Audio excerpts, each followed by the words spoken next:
Hello, everybody. My name is Beckwith, Paul Beckwith, and of course, this is Newton and his favorite toy, Mr. Rabbit. And what I want to talk about today is some of the amazing advancements in the deployment of wind, water, and solar power. Now, there's a professor at Stanford. He's in the civil and environmental engineering department and involved in many other ventures, but at Stanford University. And he's been writing a lot of papers about wind, water, and solar and the potential of renewable energy to absolutely replace fossil fuels in many, many different countries around the world. And he looks at the time frame, given the present day advancement of renewables in countries around, he looks at 150 countries around the world, and he comes up with a date when, if you maintain the existing rate of growth of renewables, you can completely cover 100% of the energy needs of that country with wind, water, and solar power. And the most amazing number, I think, is China. And the projection is that at their present rate of growth, by 2051, they can power completely their economy from renewables. And there's actually 7 countries that are further advanced than China. And I think the U.S. is lagging, and India's lagging. Those are, those years would be way out there.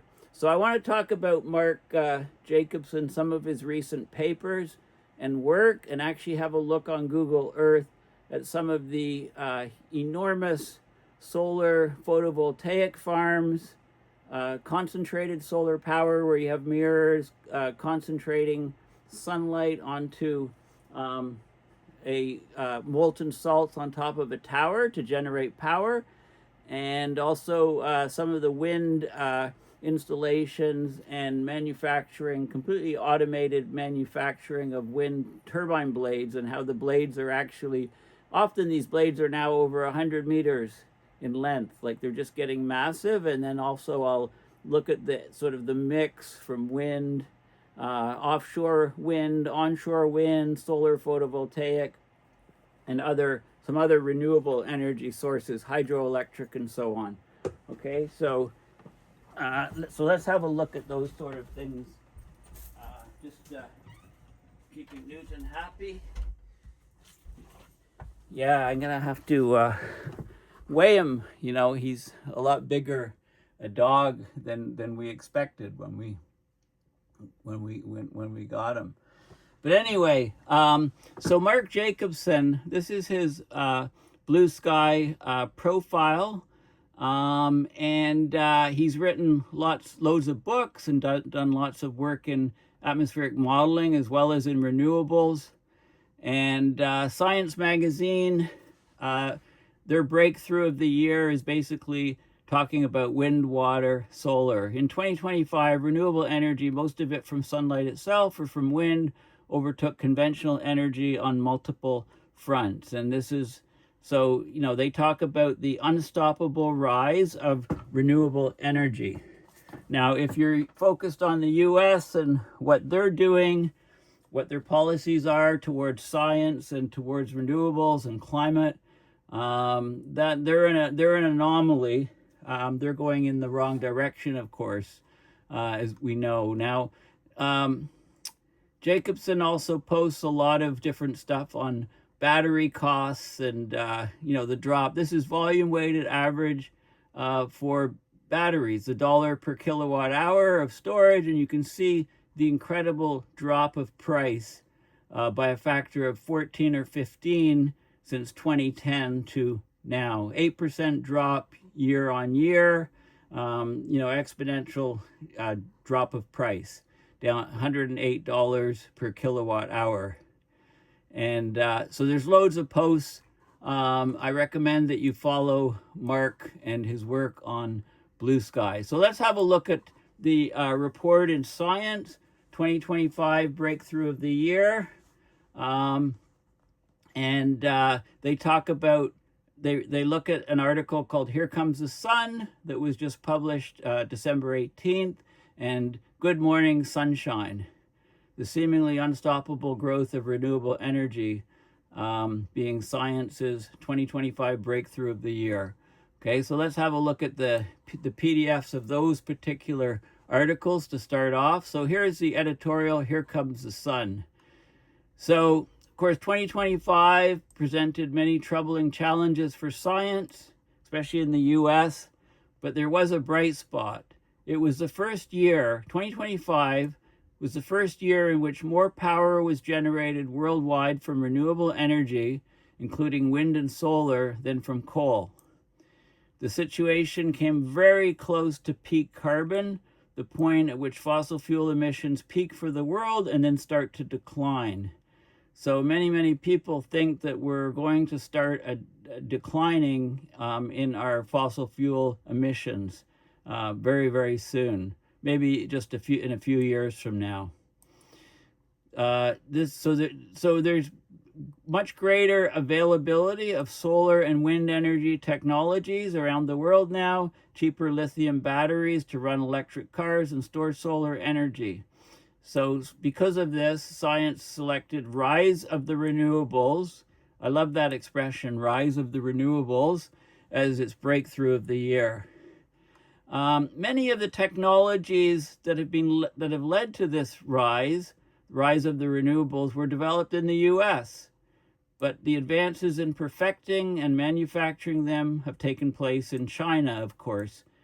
So China is reaping huge benefits economically from renewables right now. I think something like 10% of their GDP. China supplies 80% of the world's solar cells. That's the photovoltaic cells that sit on your roof, the panels. They supply 70% of the wind turbines around the world, and they supply 70% of the lithium batteries. And outside the US is an anomaly. It's going backwards. It's becoming more and more fossil fuel dependent. It's going the way of the dinosaurs, essentially, because the world is moving in the opposite direction. It's like they're shooting themselves in their foot, in the foot. Outside the US, the demand for renewables is enormous. Chinese solar panels are literally the cheapest form of energy we have ever had on Earth. While the rest of the world is buying China's cheap renewable technology, the US is doubling down on fossil fuels. On Inauguration Day, Trump signed an order to exploit US natural resources and encourage energy exploration and production on federal lands and waters. Incentives for manufacturing and purchasing electric vehicles were withdrawn to gas-burning cars. You know, even setting aside the environmental consequences of all of this, he's walking away from a business opportunity to sell renewable tech to the rest of the world. That's just a very poor business decision. It's a huge problem. It's a huge mistake. And it's going to become very clear to everyone in the world, including Americans, that that's the case very soon. China's revenue from exporting renewable technologies is nearly as high as what the US makes now by exporting fossil fuels. But the income from selling renewables is increasing much faster because of huge global demand for renewables. You know, and as AI grows and uses more and more energy, the data centers for AI need massive amounts of energy. The US is making major technological bets on AI, including a recently announced drive to accelerate advances in science. All of these efforts will require investing in new energy sources, but US guidance for powering AI emphasizes fossil fuels, doesn't explicitly name renewables. China will have abundant amounts of renewable energy for data centers with fossil fuels as a backup. Meanwhile, the US marches boldly backwards into the past. Despite the regressive energy policy adopted by the Trump administration, the world's overall progress on renewable energy is already having encouraging environmental consequences. So the use of fossil fuels is still growing, but it does so at a slower rate than that for renewables. And, they talk about the, what we're seeing. Many experts see an imminent decline in the use of fossil fuels. The world's biggest coal user, China, is just on the cusp of a decrease in consumption. And data scientist Hannah Ritchie has worked on this area and written a lot about it. So we have a drop in global fossil fuel use within reach. So these are all very good things. The U.S. is squandering an opportunity to reap the benefits of its own technology, right? The developments that, of these things we talked about earlier. The silicon solar cells in use today can trace their invention and descent to those originally invented at Bell Labs in 1954. Rechargeable lithium battery tech originated in the US at Exxon and also in Japan and the UK. Okay, so this is being squandered as the US has moved away from renewables. So the 2025 breakthrough of the year in renewables is accompanied by a breakdown for the US in failing to benefit from its own innovations. The economic benefits are being enjoyed by China, which unambiguously leads the world in prospering from improvements in technology. I mean, this is the reality of today. So it's a short article, very good editorial article. Now, this is the Science Journal 2025 Breakthrough of the Year. So they show small rooftop solar in slums in Nairobi, Kenya here. Just a couple panels on the roof providing power, electricity to people in those areas that would otherwise have nothing. Okay, so good morning sunshine. The seemingly unstoppable growth of renewable energy is Science's 2025 Breakthrough of the Year. Okay, when you think about it, since the Industrial Revolution, human societies run on ancient solar energy. It's energy that's been captured by plants hundreds of millions of years ago, stored in the plant material, decomposed, buried deep in the ground, turning into fossil fuels and dug and drilled from the earth now. So fossil fuels are, it's ancient solar energy. But let's use modern solar energy. This year, momentum shifted towards the energy that streams from the sun today.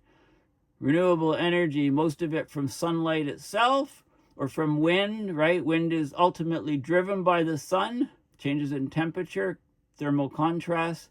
It overtook conventional energy on multiple fronts. So this year, renewables surpassed coal as a source of electricity worldwide. Solar and wind energy grew fast enough to cover the entire increase in global electricity use from January to June. And this is from an energy think tank called Ember.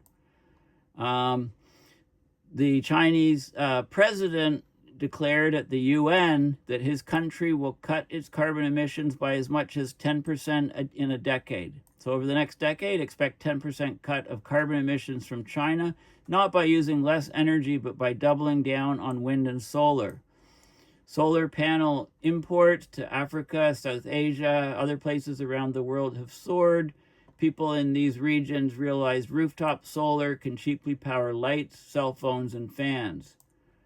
Okay, so basically, globally, the continued growth of renewables now seems unstoppable. So this is what science is talking about as the 2025 breakthrough of the year. So, there's a backdrop of downbeat news, like the UN climate conference in Belém, lack of agreements and so on, global carbon emissions still creeping up, can't 1.5 blown out of the water.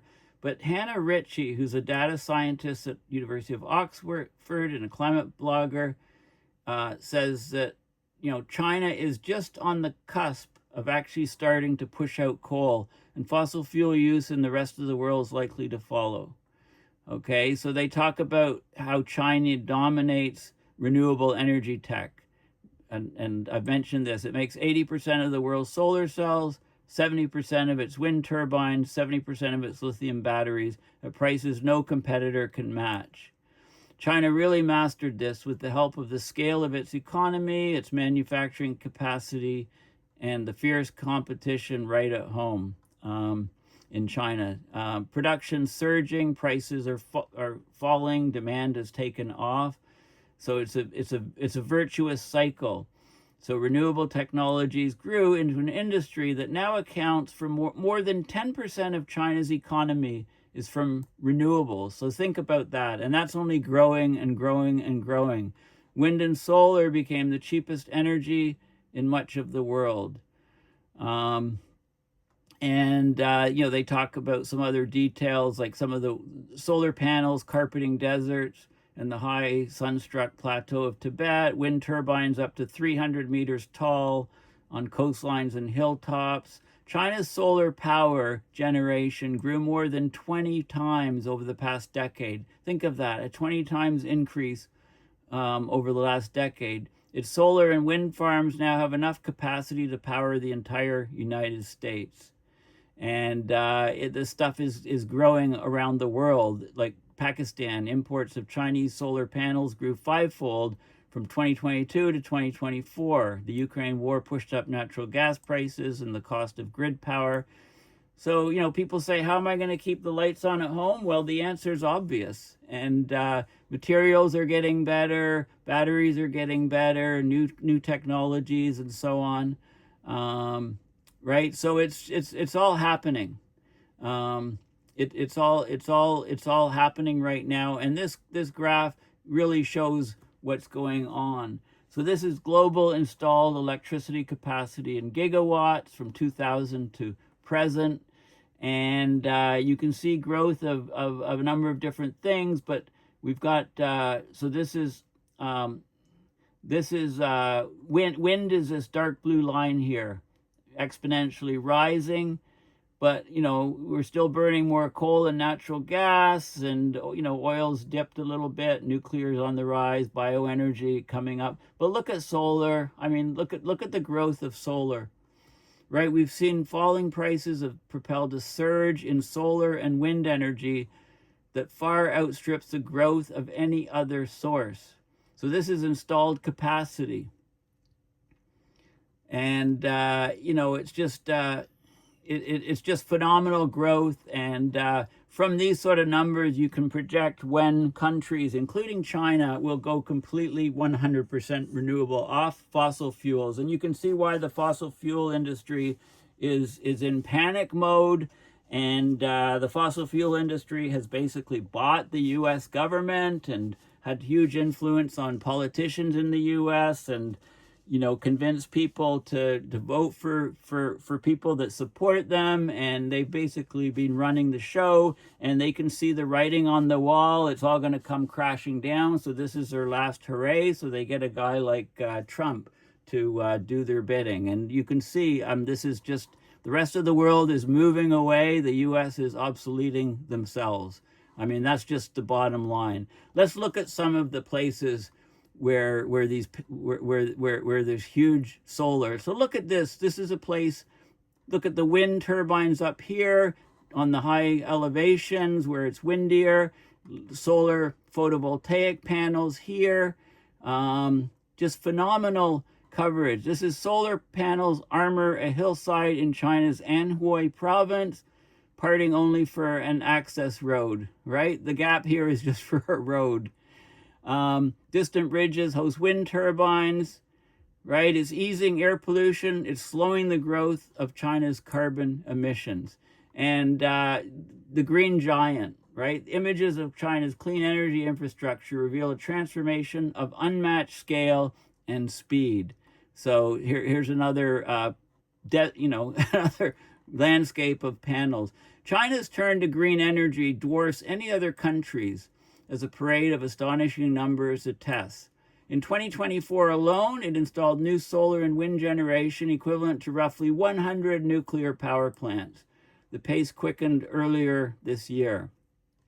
Dozens of new ultra-high voltage power lines are marching thousands of kilometers from western desert, where much of the solar energy is generated, to the eastern cities where it is used. These are ultra-high voltage, very, very low loss power lines, both DC and AC, the most sophisticated technologies to transmit electricity.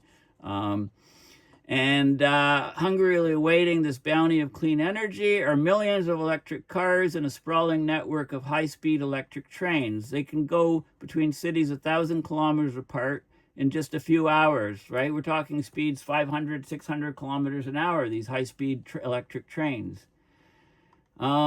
We still have the vistas of smog, smokestacks, and coal in China, but glinting silicon panels now cover hills, deserts, and lakes. A solar farm on the Tibetan Plateau spans more than 400 square kilometers, an area more than twice the size of Washington, D.C.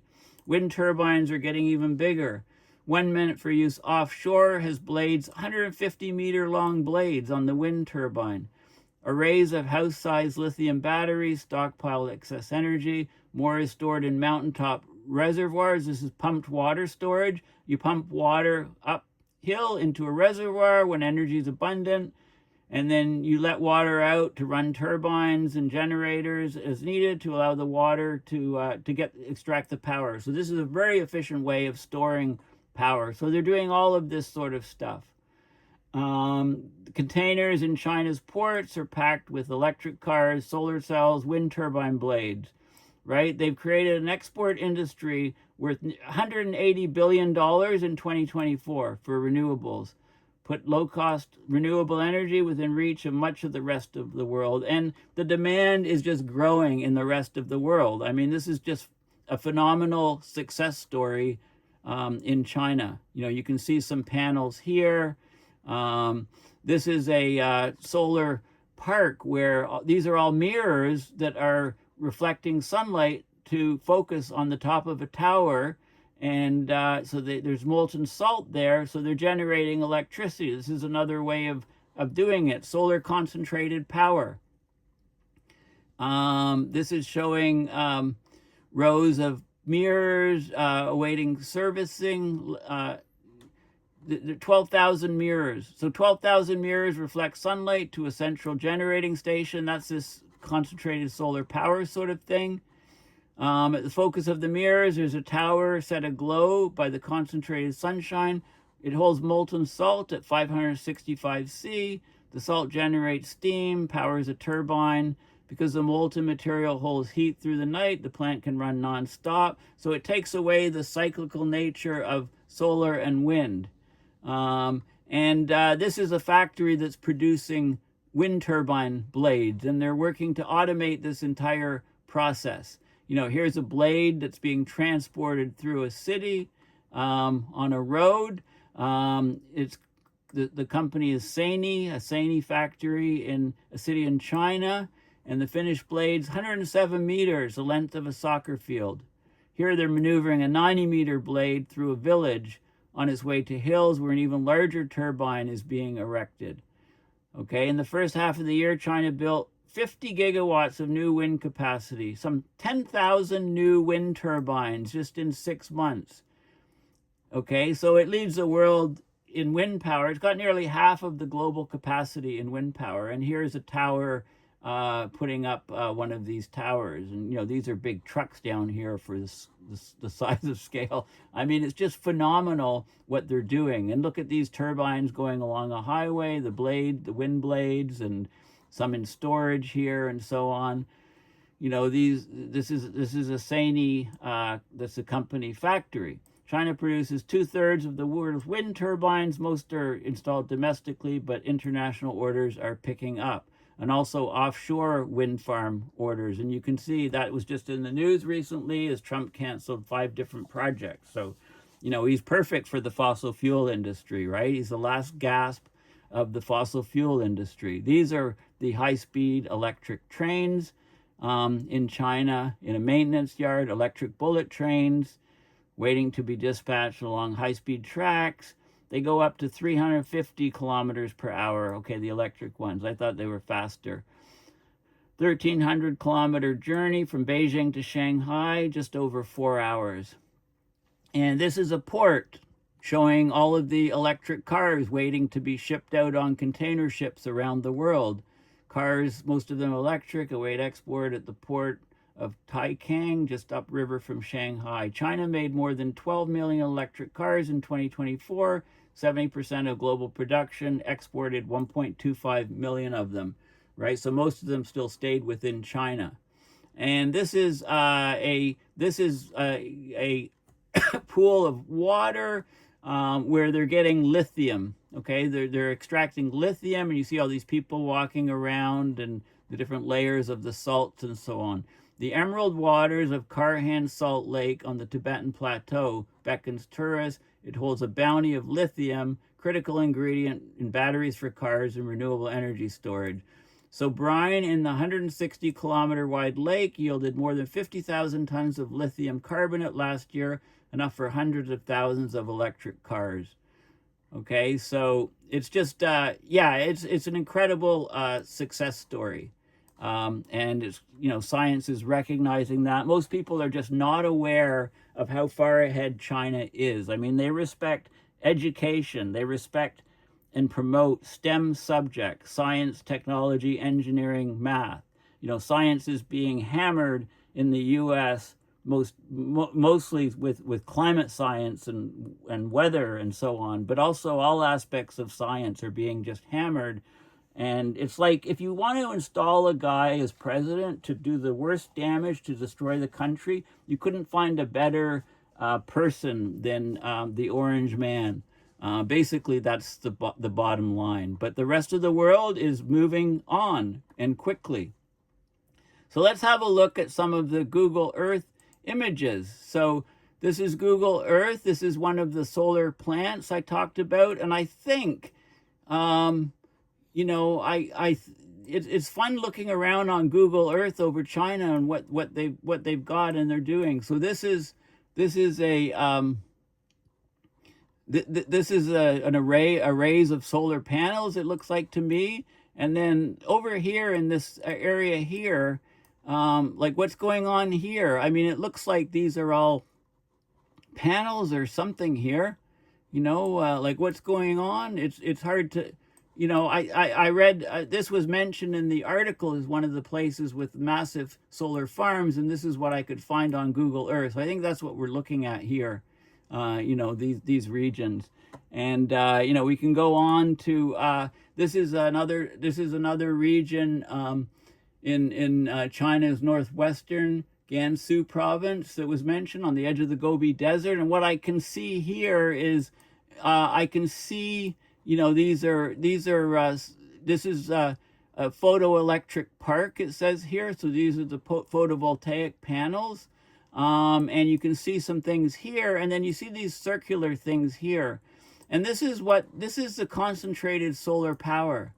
Okay, so these aren't solar panels, these are mirrors, just mirrors that are angled. They're all angled towards the top of this tower. Okay, so the sun comes down, and these are all, the orientation is all controlled for these mirrors. So they all, as the sun tracks across the sky, these mirrors all tilt, and they all focus the sunlight onto the lithium salt, onto the salts in the tower, which then generate electricity. Boils water, generates electricity. I'm not sure all of the engineering details of it, but you can see, it's just phenomenal. You can see cooling fans here. This is the top of the tower. These are all the mirrors that are angled. And there was some pictures of the backs of the mirrors in that image I showed earlier. But this is one of those concentrated solar power plants, and there's a smaller one right here. So these are appearing all over the place as well. There was supposed to be some big wind turbine thing here, I believe, and I was looking for, around, but I don't have more details and ran out of time. But there's a lot of renewable stuff for turbines being done here. This is one of the main turbine places. And this I found, this is a lake in Qinghai, China. This is a lake, and this is, I showed you the pictures of all the lithium people walking where the lithium mining was done. This is what's being done here, I believe. There's different holding ponds and stuff. You evaporate off the liquids, you end up with the sands and salts, the lithium salts, and you can extract lithium to put in the batteries and to power the renewable energy industry of China. But so this is a massive region that is doing that. Now I mentioned the Sany factory. Okay, so Sany is the company. They have numerous advanced manufacturing bases, notably the Lighthouse Excavator Factory, where they have massive automated production and using robots and tech to manufacture heavy equipment. And do you remember during COVID, you could see all those machines building a hospital in like 3 or 4 days? They excavated and built an entire hospital during COVID with these automated machines, these robots. There's some very famous videos. Well, this is a company making these things, and now they're using these robot arms that they used to build the massive hospital in COVID to build, to automate the production of blades for wind turbines. So the world's first wind power, they're calling them lighthouse factories. So the World Economic Forum had, they talked about this company, their renewable energy blade factory, was the world's first wind power lighthouse factory. It's known as the world's most advanced factory. Intelligent manufacturing, digitization, all robotics. They're making blades, a core component of wind turbines. Blade costs account for 20 to 30% of the total cost of the wind turbine. So there's a consensus that whomever masters blade technology masters the wind power market. It's long been a challenge for the industry. There's a growing trend, as I mentioned, to larger wind turbines, blade lengths exceeding 100 meters. So manufacturing and material selection is pretty complicated. So they've made a transition with this factory to smart manufacturing. Okay, so it's making blades for wind turbines around the world, that are exported around the world. Just massive size projects that are doing all of this. You can see some automated machine that's, I don't know if it's polishing the surface of the blade or whatever, but they're spraying some stuff on resins onto the blade, and they talk about more of the details of this sort of smart manufacturing factory. So, I mean, they're dead serious. China's to add 120 gigawatts of new wind capacity annually starting in 2026. Okay, so this is a huge amount of energy. Okay, Chinese officials have stated that the nation aims to install at least 120 gigawatts of new turbines every year between 2026 and 2030. That, remarkably, is twice the amount of new capacity China installed in the period between 2020 and 2024.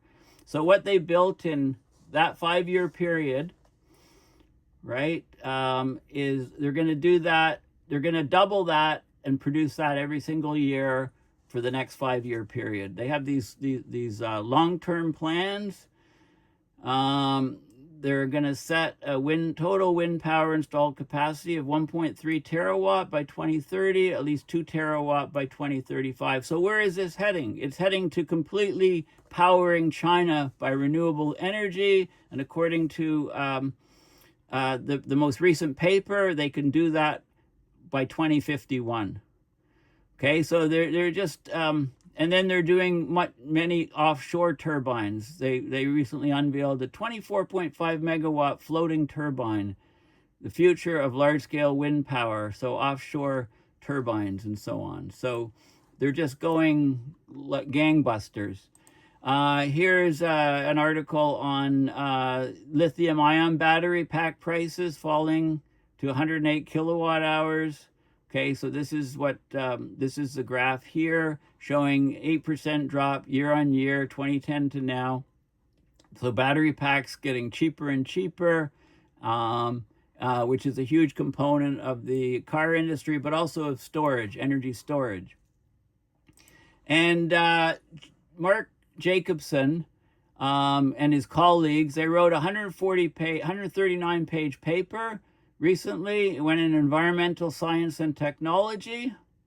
They looked at 149 countries, and they looked at the energy, health, and climate costs they compared carbon capture and direct air capture methods to wind, water, solar, climate policies, right?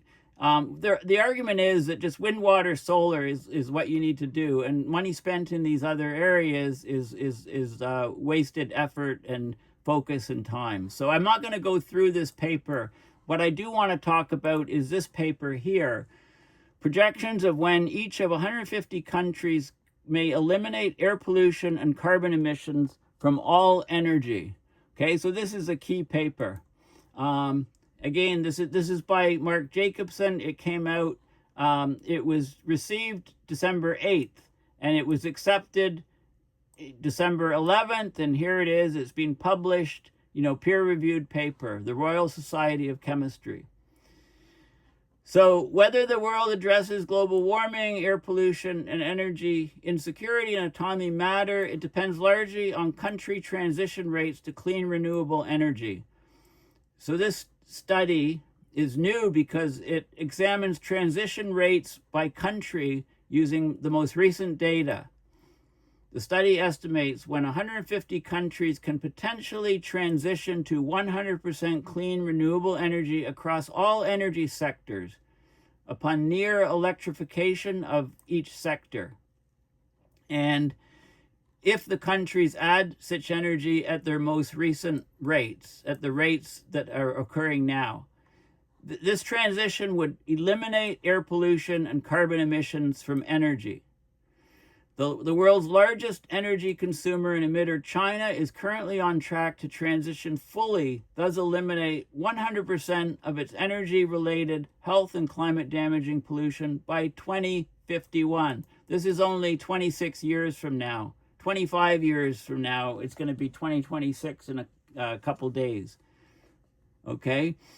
China's projected 2025 renewable output increase is 20 times France's fastest nuclear output increase, which occurred in 1981. So this is like, which country had the biggest increase in energy? France, 1981, nuclear is often mentioned.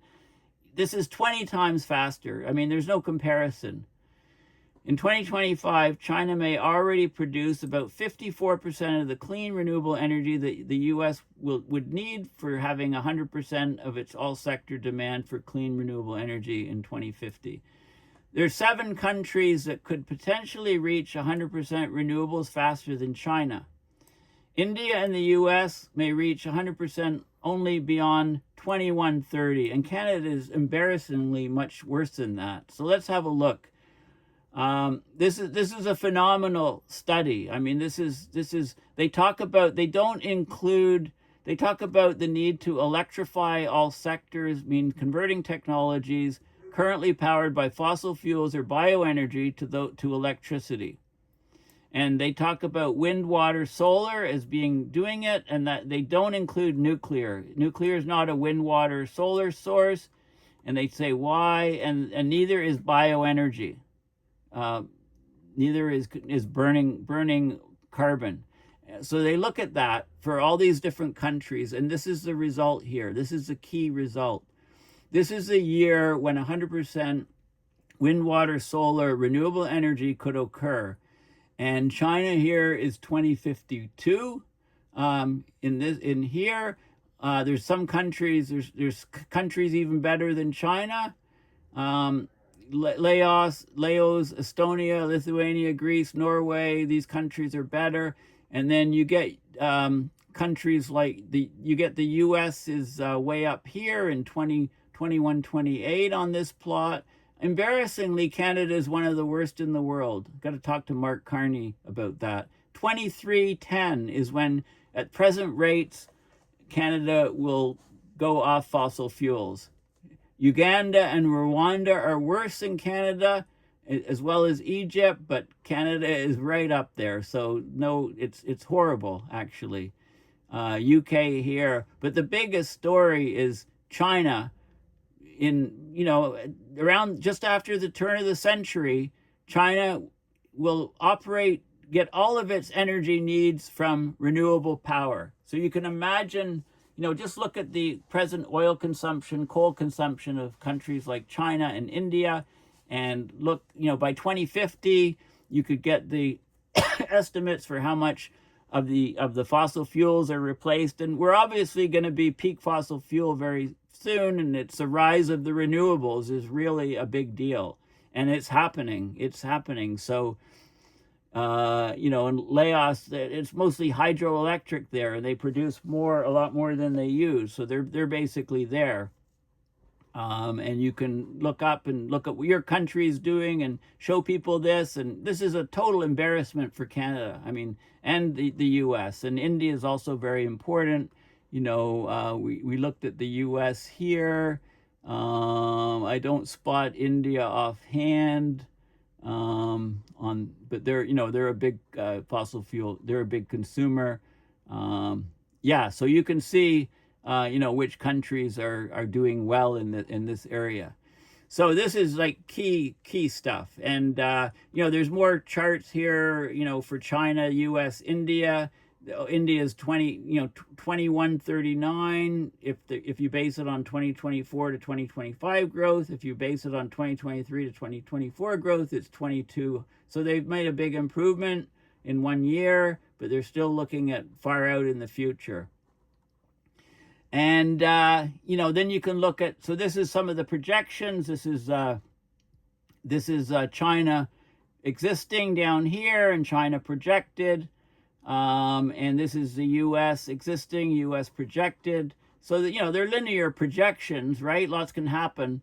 This is why Laos is so good. Hydroelectricity provides almost all the power that they need, and they're adding photovoltaic here. So basically, these are some of the top countries in terms of renewable usage, and China here, in 2050 to have 100% basically power from renewables. This is the breakdown. So hydroelectricity is the light blue, a little sliver at the bottom. And then onshore wind is a big chunk here. Offshore wind, smaller chunk. The bulk of it is photovoltaic. And then there's a little chunk at the top from, I don't know if this is solar heat, or it's probably solar heat versus tidal. Okay, so this is sort of the breakdown. And then there's one for the globe here. This is of the 150 countries that they looked at. Again, the breakdown would be similar to what we see here for China, okay, in terms of the mix. So a bit of hydro, lots of onshore wind, a bit less offshore wind, and then the vast majority of it is photovoltaic, total photovoltaic, with a little bit of solar heat and tidal. So the solar heat is those concentrated solar power things, those circular things with all the mirrors. And there's a key phrase here. It's a very good paper. It's well worth reading, but I'm just going to read the conclusion here. The fact that the world's largest energy consumer and emitter, China, could eliminate its energy-related air pollution and climate-relevant emissions by 2051 due to its rapid pace of wind, water, solar deployment should give hope to the world. The fact that China is already producing so much wind, water, solar electricity that it may supply in 2025 54% of what the U.S. needs in 2050 to go 100%. So there's no technical or economic barrier stopping the U.S. from reaching 100% wind, water, solar either, right? They just need they just need sensible, facts-based leadership. 7 countries are further ahead than China in this transition to 100% renewables. So there's hope for other countries. The main barriers to a transition in any country are generally not technical or economic, but they're social and political and fossil fuel lobbyists, unstated, but that's what it is. China's energy transition is being carried out with enormous amounts of solar, wind, and hydro, as well as electric vehicles and electric heat pumps. China's installing wind, water, solar electricity at a rate almost 2 orders of magnitude, over 100 times faster than the rate it is installing new nuclear. The country is also not distracted much by carbon capture, so this is important. China is not distracted much by carbon capture, direct air capture, blue hydrogen, biofuels or biomass. It's not distracted. It's going completely wind, water, solar.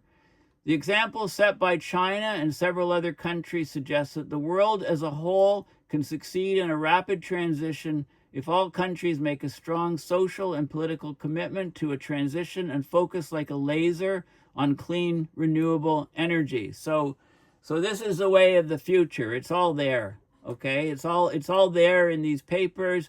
Make sure you follow Mark Jacobson and his work. It's all outlined here. So this is very important. There was a couple other things I wanted to talk about. I just went into perplexity and I said, what are the top 10 largest solar electric plants in China? And you can see 4 gigawatt plants, and it tells you where they are. So it's kind of a fun exercise to do this for solar, and also to do it for the largest wind farms in China and get the locations, and then you can go on to Google Earth to those regions and try to find these installations. So I couldn't find them for a couple. For this one, this was an installation which I found. Another one of these, if you see this sort of circular type thing, this is obviously concentrated solar power. These aren't solar panels. These are mirrors or reflecting sunlight to the top of the tower to generate the electricity. Okay, so there you go. And there's a site, Global Energy Monitor, which is a global wind power tracker. And I just had a quick look at the map. They talk about globally installed wind. There's a similar one for solar. On the map here, these are wind power installations globally, and you can see where the bulk of them are. Many in Europe, some across North America, but China is huge. And you can zero in and get more information on and they have operating, announced, construction, and so on, and the installation types, onshore, offshore.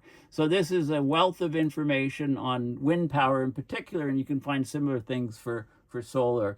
Anyway, thank you for listening. Please go to my website, paulbeckwith.net, and donate to PayPal to support my research and videos. Or you can go and GoFundMe. There's a GoFundMe for me to help support my climate education initiative, sort of a year-end sort of thing. So please, if you like these videos, if you like my work throughout the year and you watch many, then please consider helping me out so that I can continue to do these videos on a regular basis. So thanks again for listening, and bye for now.